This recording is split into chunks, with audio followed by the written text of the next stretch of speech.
Hello everybody! In this video we're going to be looking at opposite coloured bishops in both the middle game and the end game, and how the dynamics can shift in what to do when you have opposite coloured bishops. And the game we're going to be looking at to illustrate these ideas is a game played in 1928 between Capablanca, who had white, and Tartakower, who had black. And the game starts out with an opening I have done a video on, the Budapest. d4, knight f6, c4, e5, takes, knight g4. So we're in the main line, and Capablanca decided to play the Alekhine attack with e4. If you want a more detailed overview of this opening, I would refer you to the video I did on the Budapest. But suffice to say that black here is meant to take the pawn on e5. That's the main line, and white will try and build up a pawn center to build up the space advantage, and black will try to undermine it in the future. But here, Tartakower played d6, and after pawn takes, black doesn't want to swap off or create for himself an isolated pawn, so bishop takes d6 was played. And here, I don't think that black really has enough compensation for the pawn deficit here. I don't think this was good enough, because I feel that white's space advantage and general sort of coordination won't be upset by this setup black has adopted. So I wouldn't play this. I would just go for the main line. But anyway, white played bishop e2, f5 defending the knight, pawn takes, queen e7 pinning, and I really like black's move here. It does develop a piece while pinning white's piece, so you know that's a multi-purpose move. And I actually like white's response here even more. As many of you have seen with Paul Morphy games and games sort of in the romantic era of chess, the player would generally regard material as being more important than almost anything else. So in an earlier time, or with a lesser player, the person with white may have wanted to try and defend the f5 pawn with a move like queen d3. But I don't feel that this would really help white's general development. So white lets go of the two-pawn advantage and just develops with knight f3, very principled as a move. Bishop takes f5. And here I would probably castle as white, but bishop g5 was played first, sort of throw in a attacking move. Knight f6, knight c3. So now white has moved all the minor pieces and is ready to castle, and black can catch up with knight c6, which is what he does. And here I would probably castle if I was white, and leave the threat of knight d5 for the next move. The black queen isn't really going anywhere, and if it does, then black's king is still in the center. But Capablanca felt that knight d5 was better played here. Queen moved, and now white castled. So I would have done a different move order, but this is still good for white. And black now very sensibly castles queenside. So the rook on the d file is aiming at the white queen on d1. There's potential tactics there. And white now does something very principled, which is that because white's a pawn up, he wants to exchange pieces to get down to an endgame. Knight d4. Black can't avoid the exchange, so knight takes, queen takes, c6. Partly, I think, just to force white into swapping off, because the white pieces are actually very effective here. So there's also a small trap set. If knight takes f6,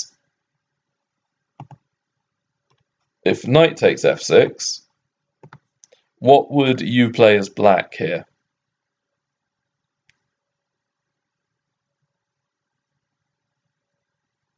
Yeah, it's a bit embarrassing. Bishop takes h2 check. And now, after king takes h2, rook takes the queen. And I think it could be safely said that white is busted here, especially as white's going to lose at least a piece, I think, on f6 or g5 as well. So white won't even have two pieces from a queen. So that's rather distressing. White didn't fall into that trap. Capablanca instead played bishop takes f6, threatening the rook, so the bishop was recaptured. And now Capablanca went for it with queen takes f6, queen takes, knight takes. And here white is temporarily 2 pawns up, and Tartakower played bishop e5, so forking the pawn on b2 and the knight on f6. And here we're about to reach our opposite coloured bishop middle game, or early endgame, late middle game. I regard it as a middle game, with bishop g4. And instead of black taking on g4, with the bishop and then white recapturing on g4 with the knight, I think Tartakower thought that as the bishops are on opposite colours, there are often a lot of drawish tendencies there, and as he's a pawn down, or will be a pawn down, it was probably a safe option to try and go for a drawish endgame. So he played bishop takes knight, bishop takes f5 check, king c7. And the reason I've said that black is only a pawn down is if you look at this position here, what would you play as white?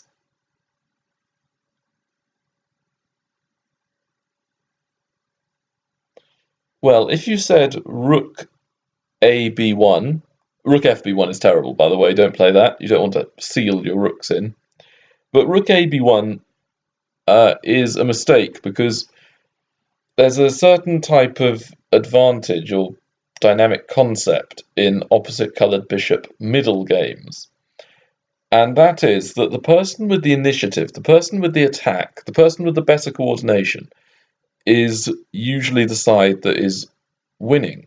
Because if you have the bishop, it will be able to target certain squares and certain pieces and pawns that its counterpart, the other bishop, cannot defend. So black will have an extra attacking piece.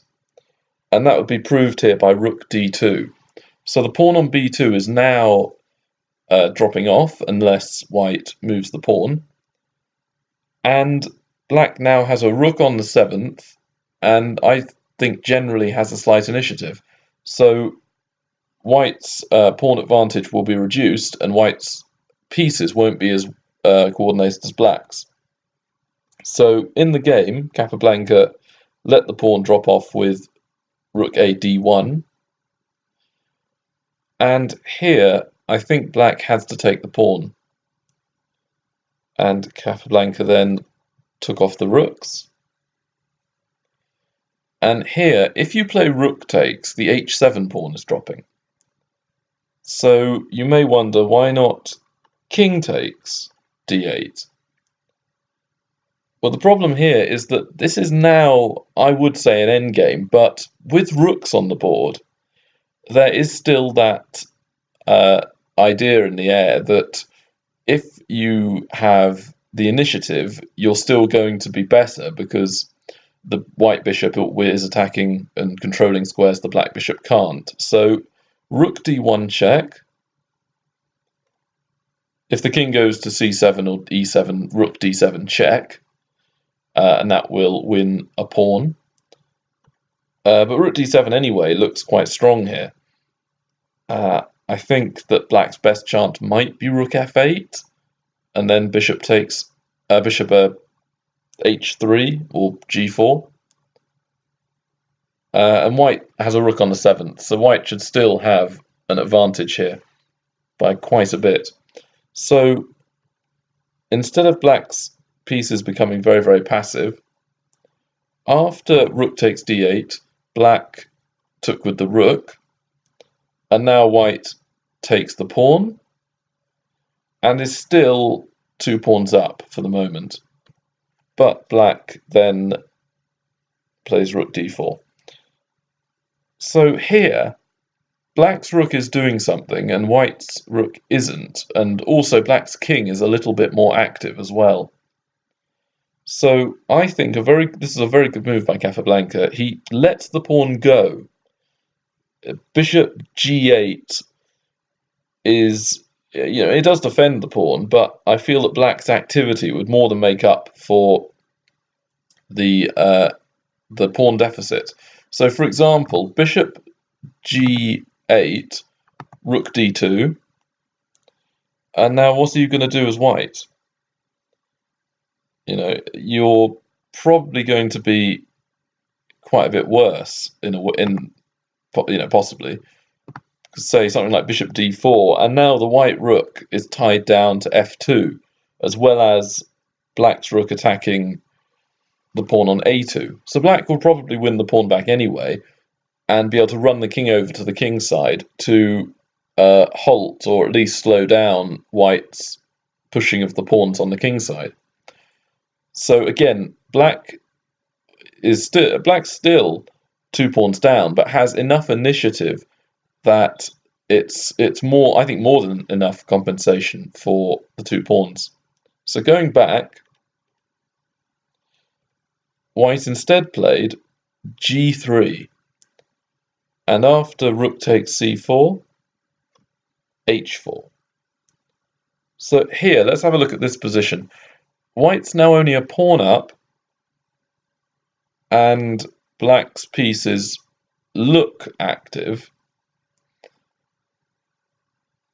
So do you think that white is winning here, or does black have enough to draw?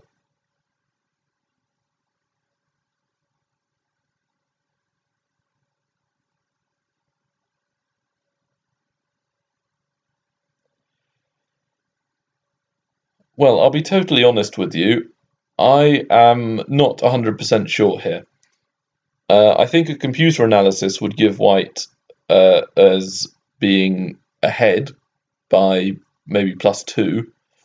But again, I'm not 100% sure. I feel like black might be able to create lots of counter chances or make the position very difficult for white. But white is better here. And the moves g3 and h4 have illustrated something here, which is that when you have a majority on one side of the board, push your pawns. And white's only chance to win here is to throw up the kingside pawns, which are unopposed by any black pawns on the kingside. Black's way of drawing or winning is to do the same on the queen side, because if black just sits there with his pawns, white has all the activity, all the potential winning chances, and assuming white's king and rook and bishop all team up, it's going to be very hard for black to blockade or swap off and draw. So g3 and h4 have allowed white to gain a slight advantage in the pawn race. So black does play b5, king g2, a5. So now both sides are similar, and what I have to stress is that white's pawns are all on dark squares. Now that may look like a disadvantage because black has a dark squared bishop, so therefore it could target the pawns. But there's another element to this, which is that White's bishop is a light squared bishop, so it is controlling the light squares. And if white's pawns are all on light squares, even though black's bishop is aiming at thin air, it can blockade, along with its partner, the king, blockade the dark squares and stop white's pawns even advancing. So white putting his pawns on dark squares is controlling the dark squares and stopping black's bishop being so useful. It looks counterintuitive, and my explanation may not sound very convincing at this time, but watch as the position evolves. h5, bishop g7, so preventing white moving up the board and blockading on h6 in a way. f4, so again white is still chucking the pawns up.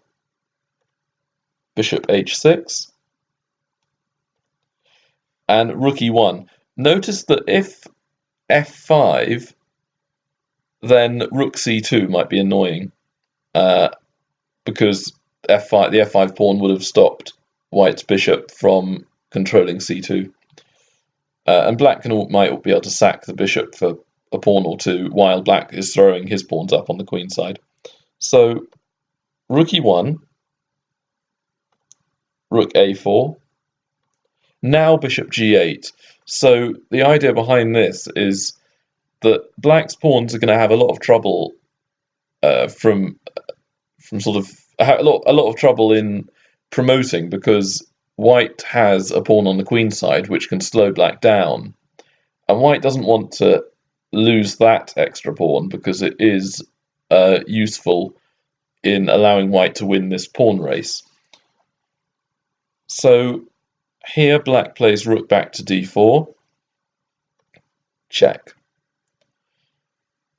And now there are several moves here. Black can try and improve the king with king d6, for example, but then rook e6 would win the bishop. So if king d8, white could perhaps put the rook on the 7th with rook a7 or rook h7. And perhaps that's slightly better for black, even though it looks horrible, because the rooks allow for a lot of counter chances and initiative. But Takatawa plays rook d7, and white immediately swaps off. And now this is a pure opposite coloured bishop endgame, and they are known for being incredibly drawish, especially when it's only a pawn deficit for black. But again, white has 3 connected passed pawns, and black only has one passed pawn. So also white's pawns are further up the board. So I think white is now winning here, but it still is a little tricky. There are lots of traps here. King f3, so using the king to support the pawns. c5. g4. So you want to bring the pawns up together. You don't want to play f5 and f6, where black could easily blockade on the dark squares and white would have a backward pawn. There's no reason for that. c4, g5. So again, pawns on the dark squares. It restricts the black bishop. h6. So now white's pawns are dangerously close to promoting. And here, black plays a4. The reason for that is that if c3 had been played, bishop b3 could have been used to maneuver the bishop to c2 and then blockade. And here, if bishop h7, then b4 and b3 can be played by black. So white has to be a little careful of black's pawns. f5. And Takatawa then played king c6, which I feel just loses here. The king's nowhere near fast enough to support all the pawns. The move I would have played, because I like setting traps, is c3. And I feel that here white has to take a break from shoving the pawns up. King e2, b4, f6. So the plan is h7 and h8 queen. and then b3. This would be my plan. It doesn't work, but it at least sets a small trap. So you would lose if a3 obviously loses, and I think that king d1 is also a big blunder because of c2 check and then bishop a3. And pawn takes is clearly the most sensible move. But then bishop b4, so a takes, bishop b4. And this is quite tricky because if h7, c2, and the king can't stop the pawn promoting, so instead, if you play king d1, a3, and how are you stopping the pawns? Yeah, you can't. So that would be a small trap to complicate the position. But instead, white can just win by sacrificing with bishop takes. So again, I said the plan doesn't work quite, but it does allow black to have a small chance of drawing, or even winning if white isn't careful. Because now white's close enough to stop the pawn. But creating those chances and sort of seeing little tactics and nuances like that is important, and it's partly why I'm not rated 1800 FIDE or sort of 160 ECF. I'm rated higher than that because I often set these traps for my opponents, and they can often fall into it. So yeah, king c6 just doesn't give black any chance here because Capablanca now wins quite nicely. There's more than one way to win, but he plays h7, bishop g7 now, f6, then gives it, and then this is a pathetic attempt at a trap here, c3. So if white just, hastily takes the bishop on g7, then black has drawing chances with c2 and queen, but king e2. So here, after bishop h8, f7, and black resigns, he can't stop both pawns at once. If bishop g7, then you could play f8 queen, and then push the other pawn up after bishop takes the newly promoted queen. So I hope you got something from this video, methods of winning or trying to draw in opposite coloured bishop middle games and end games. Leave any comments, feedback, questions you might have on YouTube, and like and subscribe, hopefully. So I'll see you in the next video. Bye.